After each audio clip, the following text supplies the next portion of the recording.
ఎన్నికలు దగ్గర పడుతున్న నేపథ్యంలో తెలుగు రాజకీయాలు ఆసక్తిగా కొనసాగుతున్నాయి. అయితే తెలుగు ప్రజానీకమంతా ఏపీ రాజకీయాల వైపు దృష్టి సారించింది. ఏపీ రాజకీయాల్లో ఎప్పుడైనా సరే నువ్వా నేనా అన్నట్లు కొనసాగుతూ ఉంటాయి.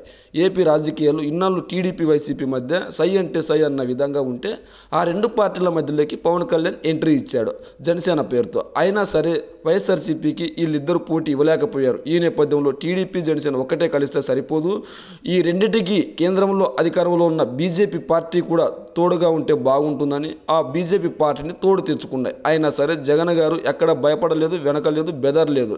సిద్ధం పేరుతో ఎన్నికలకు సిద్ధమయ్యాడు. వీళ్ళు చేసే కుటిల ప్రయత్నాలన్నీ యావత్ ప్రజానీకం గమనిస్తూనే ఉంది. ఈ నేపథ్యంలోనే చిరంజీవి గారు తాడేపల్లిలో జగన్ గారిని కలిసినట్లు వార్తలు వస్తున్నాయి.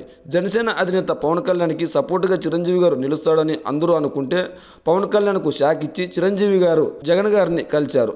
అయితే టీడీపీకి ఇది కోలుకోలేని దెబ్బ. ఎందుకంటే చిరంజీవి గారి ఫ్యాన్స్ అంతా పవన్ కళ్యాణ్ ఫ్యాన్స్ అంతా ఒకటే. ఈ నేపథ్యంలో ఈ ఇద్దరు ఫ్యాన్స్ ఎవరికి ఓటేయాలో వాళ్ళిద్దరూ నిర్ణయించుకోలేరు. ఒక వెనక ఈ ఇద్దరికే పోటీ కనుక వస్తే మెజారిటీ ఫ్యాన్స్ చిరంజీవి వైపు ఉంటారు. మరి చిరంజీవి గారు కనుక జగన్తో కలిస్తే మరి మెగా ఫ్యామిలీ ఓట్ బ్యాంక్ అంతా చిరంజీవి గారి వైపే తరలే అవకాశం ఉంది. ఈ నేపథ్యంలో టీడీపీ జనసేన పొత్తు పెట్టుకున్న వారికి సరైన ఆదరణ ఉండదని టీడీపీ అయోమయంలో పడింది. ఒక్కొక్కసారి ఎందుకు జనసేనతో పొత్తు పెట్టుకున్నామన్న ఆలోచనలు కూడా పడ్డట్లు తెలుస్తుంది. ఎందుకంటే పవన్ కళ్యాణ్ ఫ్యాన్స్ని అడ్డు పెట్టుకొని కొద్దిగా గొప్ప ఓట్లు తెచ్చుకొని తన పరువును నిలబెట్టుకుందామని టీడీపీ భావించింది. అయినప్పటికీ చిరంజీవి గారు కనుక జగన్కి సపోర్ట్ చేస్తే ఆ ఓట్లు కూడా పడే పరిస్థితి ఉండదు. ఈ నేపథ్యంలో దక్కాల్సిన డిపాజిట్లు కూడా టీడీపీ జనసేనకు దక్కే పరిస్థితి ఉండదని టీడీపీ పునరాలోచనలో పడింది. ఏదేమైనప్పటికీ చిరంజీవి గారు కనుక జగన్తో కలిస్తే ఏ విధంగా ఉంటుందో మీ కామెంట్ రూపంలో తెలియజేయండి.